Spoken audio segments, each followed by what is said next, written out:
Hi friends, कैसे हैं आप लोग। उम्मीद करते हैं बहुत ही अच्छे और खुशहाल होंगे। दोस्तों, आज आप लोगों के बीच में मैं Uttar Pradesh police sub inspector यानी कि यूपीएसआई का एक महत्वपूर्ण भाग लेके आप लोगों के बीच में आया हूं। दोस्तों, आज हम लोग मूल विधि एवं संविधान से संबंधित कुछ महत्वपूर्ण प्रश्नों पे विस्तृत रूप से चर्चा करेंगे। दोस्तों, इससे पहले भी मैं कई वीडियो अपने चैनल के माध्यम से मूल विधि एवं संविधान विषय से संबंधित कई वीडियो ला चुका हूं। दोस्तों, जो मेरे इस चैनल पे नए हैं मेरे दोस्त, वो चैनल पे जाके वो भी वीडियो देख सकते हैं। ज़्यादा टाइम नहीं लेंगे दोस्तों आप लोगों का। चलिए वीडियो को स्टार्ट करते हैं। दोस्तों, प्रश्न एक आप लोगों के स्क्रीन पे ये रहा। ये कह रहा है कि राज्य में जिला न्यायाधीशों की नियुक्ति कौन करता है। जी हाँ दोस्तों, इससे पहले ये कई एग्ज़ामों में ये प्रश्न दोस्तों आ चुका है, इसलिए दोस्तों ये प्रश्न जो है बहुत ही महत्वपूर्ण है। तो दोस्तों, इसके 4 ऑप्शन दे दिए गए। ऑप्शन ए है सुप्रीम कोर्ट, ऑप्शन बी है राज्य के मुख्यमंत्री, ऑप्शन सी है राज्यपाल, ऑप्शन डी है भारत के मुख्य न्यायाधीश। चलिए दोस्तों, सबसे पहले हम लोग इसका राइट आंसर जानेंगे। इसके बाद इस प्रश्न पे थोड़ी चर्चा भी करेंगे। जी हाँ दोस्तों, प्रश्न एक का राइट आंसर हो जाएगा ऑप्शन सी, यानी कि राज्यपाल। राज्यपाल दोस्तों जो होता है वो राज्य में जिला न्यायाधीशों की नियुक्ति करता है। चलिए दोस्तों, इसकी कुछ अन्य व्याख्या भी देख लेते हैं। दोस्तों, प्रश्न एक की व्याख्या कुछ इस प्रकार से है। ये कह रहा है कि भारतीय संविधान के अनुच्छेद 233 में अधीनस्थ न्यायालय अथवा जिला न्यायालय का प्रावधान किया गया है। जी हाँ दोस्तों, जिला न्यायालय का अनुच्छेद यदि पूछ लेता है किस अनुच्छेद के तहत प्रावधान किया गया है, तो दोस्तों वो अनुच्छेद है 233। यहाँ पे दोस्तों एक प्रश्न बन रहा था। इसके बाद आगे इसकी व्याख्या कुछ इस प्रकार से है। उच्च न्यायालय के परामर्श से राज्यपाल जिला न्यायाधीशों की नियुक्ति करता है। दोस्तों, कभी कभी ये भी प्रश्न पूछता है कि किसके परामर्श से राज्यपाल जो है जिला न्यायाधीशों की नियुक्ति करता है, तो दोस्तों वो है उच्च न्यायालय के न्यायाधीश के द्वारा। जो उच्च न्यायालय के दोस्तों न्यायालय होता है उसके न्यायाधीश जो होते हैं वो राज्यपाल को परामर्श देते हैं। इसके बाद जो है दोस्तों राज्यपाल जो होता है वो जिला न्यायाधीशों की नियुक्ति करता है।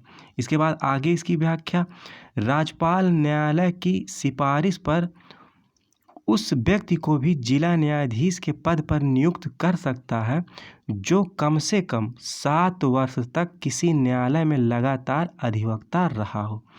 जी हाँ दोस्तों, यदि कोई व्यक्ति 7 वर्षों तक अधिवक्ता रहा हो न्यायालय में तो उसे भी राज्यपाल नियुक्त कर सकता है। दोस्तों, ये था कुछ प्रश्न एक की व्याख्या।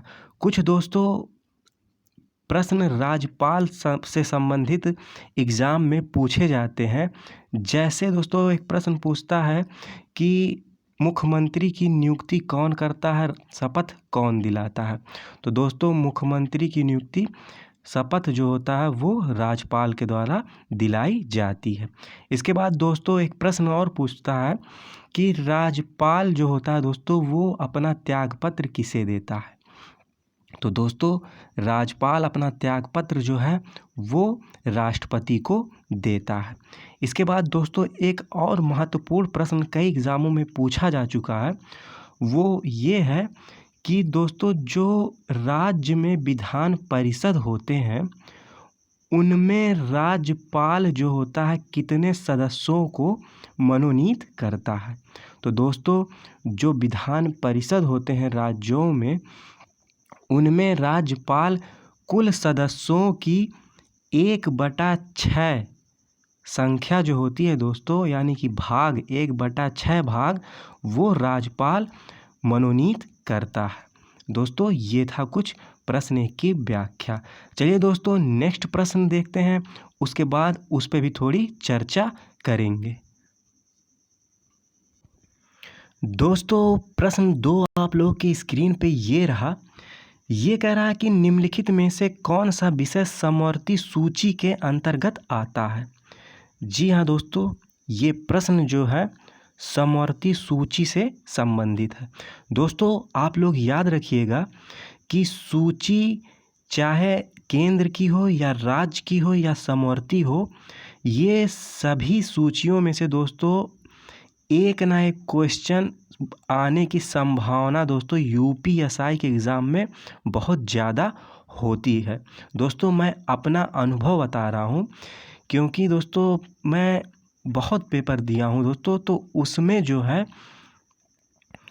अनुसूची से संबंधित जरूर प्रश्न दोस्तों बनते हैं, संभावना भी दोस्तों इसकी बहुत रहती है।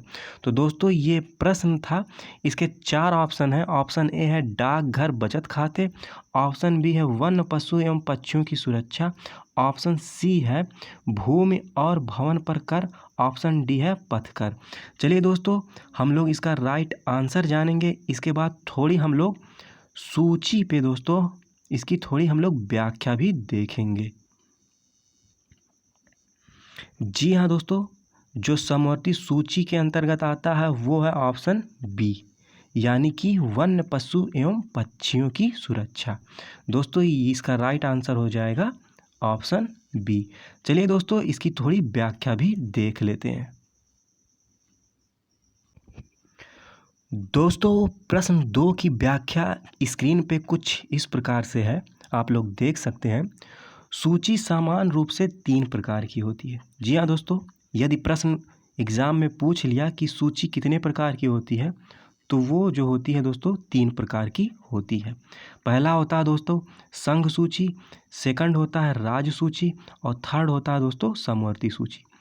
संघ सूची जो होती है दोस्तों, इस सूची में दिए गए विषय पर केंद्र सरकार कानून बनाती है। यहाँ पे दोस्तों आप लोग देख सकते हैं, जो संघ सूची होती है दोस्तों, इसमें राज्य का कोई हस्तक्षेप नहीं होता है, बल्कि केवल केंद्र सरकार जो है दोस्तों वो कानून बनाती है। इसके बाद आगे इसकी व्याख्या है। संविधान के लागू होने के बाद उस समय दोस्तों जब संविधान लागू हुआ था, तो संघ सूची में कुल विषय जो थे वो 97 थे, यानी कि 97 थे। दोस्तों ये भी प्रश्न एग्ज़ाम में पूछा जाता है, तो दोस्तों ये भी बहुत ही इम्पॉर्टेंट है। इसके बाद आगे इसकी व्याख्या है, जो वर्तमान में कुल अब 100 विषय हैं। जी हाँ दोस्तों, यदि पूछ लिया प्रश्न एग्ज़ाम में कि संघ सूची में वर्तमान में कुल कितने विषय हैं, तो दोस्तों ये विषय जो हैं वो हैं 100। इसके बाद दोस्तों डाकघर बचत खाते या संघ सूची का विषय है। जी हाँ दोस्तों, यहाँ पे जो ऑप्शन ए था आप लोग देख सकते हैं दोस्तों, ये जो है ऑप्शन आप लोग देख सकते हैं, ऑप्शन ए, ये जो है डाकघर बचत खाते जो है दोस्तों, ये संघ सूची यानी का केंद्र सूची का विषय है। इसके बाद दोस्तों इसकी आगे व्याख्या देख लेते हैं। दोस्तों इसकी आगे व्याख्या इस प्रकार से है कि राज्य सूची जो होती है, इस सूची में दिए गए विषय पर राज्य सरकार जो है दोस्तों वो कानून बनाती है। जी हाँ दोस्तों, संघ सूची की बात करेगी तो केंद्र सरकार कानून बनाती है, राज्य सूची की बात करेगी तो राज्य सरकार कानून बनाती है। इसमें पहले 66 यानी 66 विषय थे, यानी कि जब संविधान लागू हुआ था 26 जनवरी 1950 को दोस्तों, तो उस समय जो है राज्य सूची में कुल 66 विषय थे, जो वर्तमान में दोस्तों अब 61 विषय बचे हुए हैं। इसके बाद दोस्तों समवर्ती सूची क्या होती है? समवर्ती सूची पर राज्य एवं केंद्र सरकार दोनों कानून बना सकते हैं। जी हाँ दोस्तों, समवर्ती सूची मात्र ऐसी सूची होती है जिसमें केंद्र सरकार और राज्य सरकार दोनों कानून बना सकते हैं। दोस्तों कभी कभी प्रश्न पूछता है कि समवर्ती सूची किस देश से ली गई है, तो आप लोग दोस्तों याद रखिएगा कि समवर्ती सूची जो है ऑस्ट्रेलिया के संविधान से ली गई है। और दोस्तों एक प्रश्न और बनता है कि पूछता है कि समवर्ती सूची में वर्तमान में कुल कितने विषय हैं। तो दोस्तों आप लोग याद रखिएगा कि समवर्ती सूची में वर्तमान में दोस्तों कुल 52 विषय हैं। तो दोस्तों ये प्रश्न 2 की कुछ व्याख्या थी। चलिए दोस्तों नेक्स्ट प्रश्न देखते हैं, उसके बाद उस प्रश्न पर भी थोड़ी चर्चा करेंगे। दोस्तों प्रश्न 3 आप लोग के स्क्रीन पे ये रहा। ये कह रहा कि अध्यक्ष की अनुपस्थिति में लोकसभा की बैठकों की अध्यक्षता कौन करता है। जी हाँ दोस्तों, ये बहुत ही महत्वपूर्ण प्रश्न है। आप लोग ध्यान दीजिएगा, ये बात कर रहा है लोकसभा की, ना कि राज्यसभा की। चलिए दोस्तों इसका हम लोग राइट आंसर देखते हैं, इसके बाद इस प्रश्न पे भी थोड़ी चर्चा करेंगे। दोस्तों इस प्रश्न का राइट आंसर हो जाएगा ऑप्शन डी, यानी कि उपरोक्त में से कोई नहीं। तो जो दोस्तों यदि लोकसभा का अध्यक्ष अनुपस्थित हो रहता है तो उसकी अध्यक्षता ना तो राष्ट्रपति करता है, ना तो मुख्य न्यायाधीश करता है, और ना तो उपसभापति करता है। दोस्तों यदि बात करता ये लोकसभा की नहीं बल्कि राज्यसभा की, तो अध्यक्ष की अनुपस्थिति में अध्यक्षता जो होती है दोस्तों वो उपसभापति करता है। तो इसका राइट आंसर हो जाता है ऑप्शन सी, यानी कि दोस्तों लोकसभा की जब बात होगी तो उसमें अध्यक्ष की बात होती है और उपाध्यक्ष की बात होती है। यदि राज्यसभा की बात होगी दोस्तों तो उसमें सभापति की बात होगी और उपसभापति की बात होगी। दोस्तों ये थी कुछ व्याख्या। चलिए दोस्तों इसकी कुछ अन्य भी व्याख्या देख लेते हैं। दोस्तों प्रश्न 3 की कुछ व्याख्या इस प्रकार से है। भारतीय संविधान के अनुच्छेद 95(2) के अनुसार लोकसभा की किसी बैठक में अध्यक्ष की अनुपस्थिति में उपाध्यक्ष लोकसभा की बैठक की अध्यक्षता करता है। जी हाँ दोस्तों, जब लोकसभा की बात आएगी तो अध्यक्ष उपस्थित नहीं रहेगा तो उपाध्यक्ष अध्यक्षता करेगा। जब राज्यसभा की बात आएगी दोस्तों तो सभापति जो है दोस्तों वो अनुपस्थित रहेगा तो उपसभापति जो होगा वो राज्यसभा का अध्यक्षता करेगा, यानी कि उपसभापति दोस्तों राज्यसभा का होगा। दोस्तों इसके बाद जो अनुच्छेद दिया गया है यहाँ पे ये भी आप लोग याद रखिएगा कि अनुच्छेद 95(2) के अनुसार दोस्तों ऐसी व्यवस्था की गई है। चलिए दोस्तों नेक्स्ट प्रश्न देखते हैं, उसके बाद उस प्रश्न पे भी थोड़ी चर्चा करेंगे। दोस्तों प्रश्न 4 कह रहा है कि महिला की लज्जा भंग करने संबंधित, यानी कि संबंधी हमला दंडनीय है। किसमें दोस्तों ये दंडनीय होता है? महिला की लज्जा भंग करने संबंधित हमला दंडनीय है दोस्तों, तो वो किसमें है? तो दोस्तों इसके 4 ऑप्शन दे दिए गए, आप लोग स्क्रीन पे देख सकते हैं। ऑप्शन ए है भारतीय दंड संहिता में, ऑप्शन बी है दंड प्रक्रिया संहिता में, ऑप्शन सी है भारतीय संविधान में, ऑप्शन डी है उपरोक्त में से कोई नहीं। चलिए दोस्तों हम लोग इसका राइट आंसर जानते हैं, इसके बाद इस प्रश्न पे भी थोड़ी चर्चा करेंगे। दोस्तों इस प्रश्न का राइट आंसर हो जाएगा ऑप्शन ए, यानी कि भारतीय दंड संहिता में। चलिए दोस्तों इसकी थोड़ी व्याख्या भी देख लेते हैं। दोस्तों प्रश्न 4 की व्याख्या कुछ इस प्रकार से है। महिला की लज्जा भंग करने संबंधित हमला भारतीय दंड संहिता की धारा 354 के अंतर्गत दंडनीय अपराध है, जिसमें 2 वर्ष तक का कारावास या जुर्माना या दोनों से दंडित किया जा सकता है। दोस्तों कभी कभी अनुच्छेद भी धारा भी पूछता है, तो दोस्तों जब धारा पूछेगा तो वो धारा है 354। चलिए दोस्तों नेक्स्ट प्रश्न देखते हैं, उसके बाद उस प्रश्न पे भी थोड़ी चर्चा करेंगे। दोस्तों प्रश्न 5 आप लोगों की स्क्रीन पे ये रहा।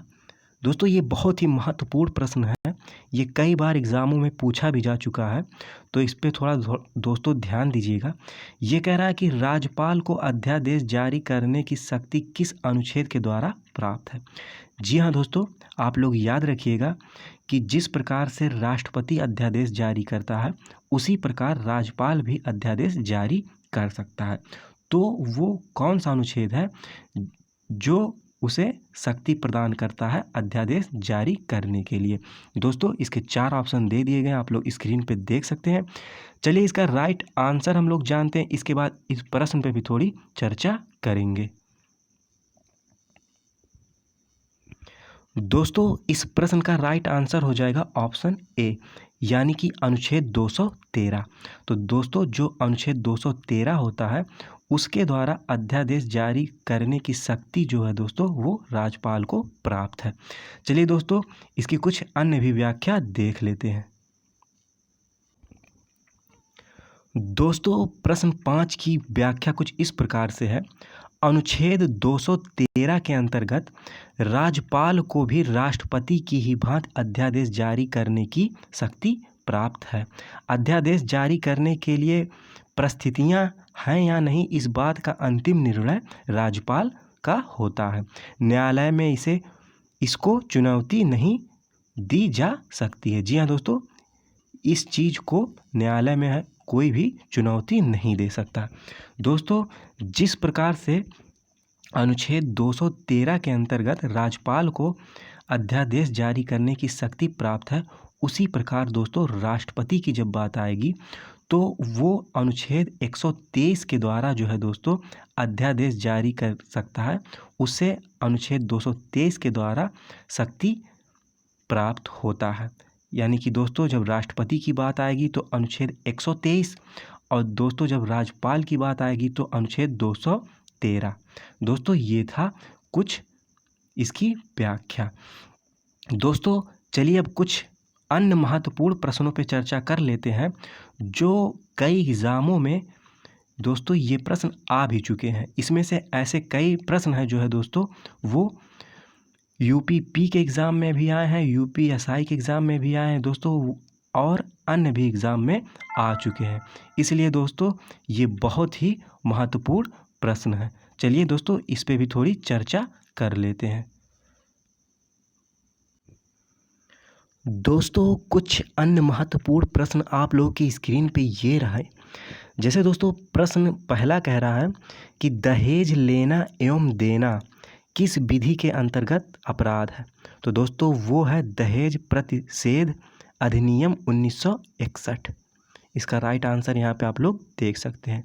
इसके बाद दोस्तों प्रश्न 2 कह रहा है कि वाक्यांश, यहाँ पे दोस्तों एक वाक्यांश दे दिया गया है, आप लोग देखिए ये वाक्यांश दे दिया गया है, और ये कह रहा है कि विधियों का समान संरक्षण कहाँ से लिया गया है? तो दोस्तों ये जो है वाक्यांश जो है वो अमेरिका के संविधान से लिया गया है। इसका राइट आंसर यहाँ पे देख सकते हैं। दोस्तों यदि ये बात करता कि विधि के समक्ष समता, ये वाक्यांश कहाँ से लिया गया है दोस्तों? तो ये वाक्य जो है दोस्तों वो इंग्लैंड से लिया गया है। यदि बात करेगा दोस्तों विधियों का समान संरक्षण, तो दोस्तों अमेरिका होगा। यदि बात करेगा विधि के समक्ष समता, तो दोस्तों इसका राइट आंसर होगा इंग्लैंड। ये भी आप लोग याद रखिएगा क्योंकि ये दोस्तों कई एग्ज़ामों में पूछा जा चुका है। चलिए दोस्तों नेक्स्ट प्रश्न देखते हैं। तीसरा प्रश्न दोस्तों कह रहा है कि किस अनुच्छेद का संबंध अंतर्राष्ट्रीय शांति और सुरक्षा से है? तो दोस्तों इसका राइट आंसर हो जाएगा अनुच्छेद 51। दोस्तों इसमें एक प्रश्न और बनता है, ये भी आप लोग याद रखिएगा कि जो अनुच्छेद 36 से 51 होता है दोस्तों, वो नीति निदेशक तत्व से संबंधित होता है। और दोस्तों एक प्रश्न इसमें और बनता है, कभी कभी पूछता है कि नीति निदेशक किस देश के संविधान से लिया गया है? तो दोस्तों ये जो है आयरलैंड से लिया गया, ये भी आप लोग याद रखिएगा। चलिए दोस्तों नेक्स्ट प्रश्न देखते हैं। इसके बाद दोस्तों चौथा प्रश्न है, ये कह रहा है कि दंड प्रक्रिया संहिता की धारा 154 के अधीन प्रथम सूचना रिपोर्ट संबंधित है। तो दोस्तों ये है केवल संज्ञेय अपराध से। जी हाँ दोस्तों, ये धारा जो है बहुत ही महत्वपूर्ण है, आप लोग याद रखिएगा। कई बार दोस्तों ये एग्ज़ाम में पूछ भी सकता है। इसके बाद दोस्तों प्रश्न 5 है, ये कह रहा है कि भारत का प्रथम राष्ट्रपति कौन थे। तो दोस्तों आप लोग जानते ही होंगे, भारत के प्रथम राष्ट्रपति डॉक्टर राजेंद्र प्रसाद थे। दोस्तों ये थे आज के वीडियो में कुछ महत्वपूर्ण प्रश्न जिस पे हम लोग विस्तृत रूप से आज चर्चा किए। दोस्तों यदि वीडियो अच्छी लगी हो तो वीडियो को दोस्तों लाइक करिएगा। यदि दोस्तों आपके कोई दोस्त हैं जो यूपीएसआई की तैयारी कर रहे हैं तो उनके पास दोस्तों इस वीडियो को ज़्यादा से ज़्यादा शेयर कर दीजिएगा, जिससे उनका कुछ दोस्तों इस वीडियो के माध्यम से लाभ हो सके और वो जो है एग्ज़ाम में अच्छा कर सकें। दोस्तों जो इस चैनल पे नए हैं मेरे, वो इस चैनल को सब्सक्राइब कर सकते हैं, क्योंकि मैं ऐसे ही समय समय पे कुछ अन्य महत्वपूर्ण वीडियो दोस्तों आप लोगों के बीच में लाता रहूँगा, जिससे आप लोगों की यूपीएसआई की तैयारी बहुत ही अच्छे से हो सकेगी और आप लोग सरलता से एग्ज़ाम पास हो सकेंगे।